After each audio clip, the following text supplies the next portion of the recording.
नमस्कार दोस्तों, कैसे हैं आप सभी। आशा करता हूँ सभी फिट एंड फाइन हो। देखिए, आज हम करेंगे प्रोटेक्शन अगेंस्ट अर्थक्वेक। देखो, हमने अर्थक्वेक पढ़ा, होता क्या है, आता कैसे है। अब हमें उससे बचने के उपाय देखने होंगे, किस तरह से हम उससे बच सकते हैं, किस तरह से हम अर्थक्वेक का सामना कर सकते हैं। देखो, हमने पढ़ा कि जो अर्थक्वेक है ना, उसको पहले से ही नहीं पहचाना जा सकता कि अर्थक्वेक आने वाला है। जैसे बारिश आने वाली होती है ना, उसको पहले ही बता देते हैं, ठीक है, कि बारिश आने वाली है, प्रेडिक्शन लग जाता है। लेकिन अर्थक्वेक के प्रेडिक्शन नहीं होता। We have also seen that they can be highly destructive, और ये बहुत ज्यादा नुकसानदायक भी हो सकते हैं। इनसे बहुत ज्यादा बिल्डिंग्स का, मैनकाइंड का बहुत ज्यादा लॉस होता है। तो ये बहुत ज़रूरी है कि हम जो कुछ बहुत ज़रूरी हमारे कुछ सुझाव हैं, कुछ प्रिकॉशंस हैं, जिनसे हम अपने आप को बचा सकते हैं। ठीक है। People live in seismic zones where the earthquake are more likely to occur. देखो भी, यहाँ से एक चीज पता चली, जहाँ पे अर्थक्वेक ज्यादा आ जाते हैं ना, ज्यादा आते रहते हैं, उस जोन को सिस्मिक जोन कहा जाता है। Have to be specially prepared. उन लोगों को ना पहले से ही प्रिपेयर होकर रहना पड़ता है, क्योंकि उनको पता है वहाँ पे अर्थक्वेक ज्यादा आते हैं, तो उनको पहले से ही प्रिपरेशन करके रखनी चाहिए। सबसे पहले तो जो बिल्डिंग्स होती है ना इस जोन्स में, शुड बी डिजाइन, वो किस तरह से डिजाइन होनी चाहिए, so that they can withstand major tremors. Modern building technology can make it possible. It is advisable to make the structure simple so that it is quick safe. देखो भी, ऐसे structure होने चाहिए बिल्डिंग के, जो modern building है ना, modern building technology उसके अकॉर्डिंग है ऐसा। ऐसे स्ट्रक्चर होने चाहिए कि वो क्वैक सेफ हो, यानी कि जब अर्थक्वेक आए ना तो उससे कोई नुकसान ना हो। Consult qualified architects and structural engineer.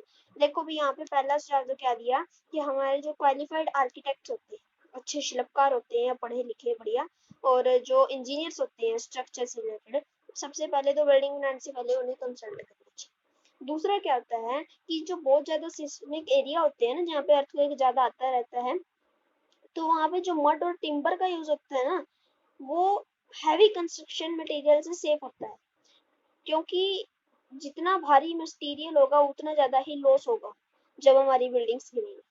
Keep roof as light as possible. अब छतें कैसी होनी चाहिए, जितनी हल्की हो सके उतनी हल्की, ताकि ज्यादा भार होने के कारण, अब अर्थक्वेक जब ज्यादा हल्का होगा ना, जो मटेरियल हमारा बिल्डिंग में लगा, तो अर्थक्वेक से वो बिल्डिंग गिरने की संभावना कम होती है। In case the structure falls, damage will not be heavy. अब अगर बाय चांस जो स्ट्रक्चर है, जो बिल्डिंग है हमारी, वो गिर भी जाती है, तो वो सामान भारी होने के कारण ज्यादा कुछ लॉस भी नहीं होता। ठीक है। It is better if the cupboards are shelves and sorry cupboards and shelves are fix to the wall. अब कबर्ड्स और जो शेल्स हैं उनको जो है ना दीवार में फिक्स होना चाहिए, ताकि जैसे अर्थक्वेक आया ऐसा ना हो कबर्ड अंदर की तरफ गिर ही जाए। ठीक है, so that they do not fall easily. Be careful where you hang wall clocks, photo frames, water heaters, etc. so that in the event of an earthquake they do not fall on people.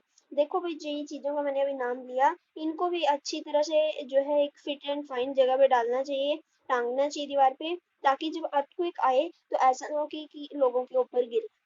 Since some buildings may catch fire due to an earthquake, देखो भाई कई जगह पे ना, कई earthquake के कारण buildings में आग लग जाती है, तो ये नेसेसरी है, ये जरूरी है कि सभी बिल्डिंग्स के अंदर ज्यादातर जो टॉल बिल्डिंग्स है उनके अंदर फायर फाइटिंग इक्विपमेंट्स, यानी कि आग से लड़ने वाले औजार, ठीक है, जैसे फायर एक्सटिंग्विशर वगैरह होते हैं, ये सब चीजें अवेलेबल होनी चाहिए, ताकि अगर आग लगती है तो एट अ टाइम उससे बचा जा सके। देखिए, जो सेंट्रल बिल्डिंग रिसर्च इंस्टीट्यूट है ना रुड़की में, उसने क्या किया, ये बताया किस तरह से जो क्वेक प्रूफ घर बनाए जा सकते हैं अर्थक्वेक से बचने के लिए, ये वो अर्थक्वेक आने पे घरों को कोई नुकसान ना पहुंचे।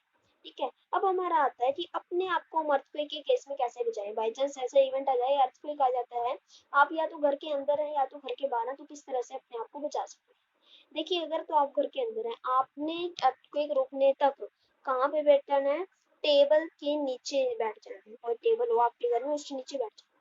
Stay away from tall and heavy object, जितनी भी लंबी या भारी चीजें हैं उनसे दूर रहना है, क्योंकि वो आपके ऊपर गिर सकती है। If you are in bed, अगर आप बेड के ऊपर हैं, डू नॉट गेट अप, तो खड़े नहीं होना, अपने सिर को पिल्लो की मदद से छुपा लेना है और वहीं पे लेटे। इफ यू आर आउट, अब बात आती है अगर आप घर से बाहर हैं तो क्या करें। आपने एक खाली जगह देख लेनी है, जो बिल्डिंग से, पेड़ों से या पावर लाइन से दूर, ठीक है, और ग्राउंड पे बैठ जाना। If you are in a car or a बस, अगर आप गाड़ी या बस के अंदर हैं तो बाहर नहीं आना। ड्राइवर को कहना है कि वो कार या बस को धीरे चलाए, एक साफ जगह मतलब कि जो क्लियर स्पॉट है वहां पे ले जाए। Do not come out till the tremor stop, तब तक बाहर नहीं आना जब तक कि अर्थक्वेक बंद नहीं हो जाता। देखो भाई, अब ये था हमारा चैप्टर सम नेचुरल फिनोमिना, दो चैप्टर प्राकृतिक आपदाएं। अब इसके आ जाते हैं एनसीईआरटी क्वेश्चन, इसको हम नेक्स्ट वीडियो में देखते हैं। इसके लिए इतना ही। Thank you.